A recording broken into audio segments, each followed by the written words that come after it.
கல்யாண வீட்டு ஸ்டைலில் கோஸ் பொரியல் எப்படி செய்யலான்னு பார்க்கலாம். கடாய் வச்சுக்கோங்க, இல்லை கோகனட் ஆயில் ஆட் பண்ணிக்கோங்க. கோஸ் பொரியலுக்கு மோஸ்ட்லி கோகனட் ஆயில் ஆட் பண்ணிக்கோங்க. அதுக்கப்புறமா கடுகு, உளுத்தம் பருப்பு, கடலைப்பருப்பு எல்லாமே ஆட் பண்ணிக்கோங்க. ஆட் பண்ணிவிட்டு அதை கிளறிக்கோங்க. கொஞ்சமாக கோல்டன் கலரில் வந்ததுக்கப்புறமா நம்ம கட் பண்ணி வச்சுருக்கிற கோஸ் ஆட் பண்ணிக்கோங்க. இதில் எக்ஸஸாக பார்த்திங்கன்னா ஆனியன் அண்ட் பச்சை மிளகா அண்ட் வெங்காயம் நீங்கள் ஆட் பண்ணி பண்ணால் இன்னும் டேஸ்ட்டாகவே இருக்கும். நான் வெறும் கோஸ் மட்டும் ஆட் பண்ணியிருக்கேன். ஆட் பண்ணிவிட்டு நீங்கள் நல்லா கிளறிக்கிட்டே இருக்கணும். அது ப்ரௌன் கலரில் சேஞ்ச் ஆக விடக்கூடாது.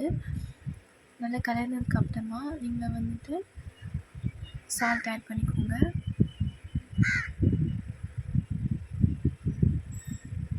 சால்ட் ஆட் பண்ணிட்டு நல்லா மிக்ஸ் பண்ணிக்கலாம்.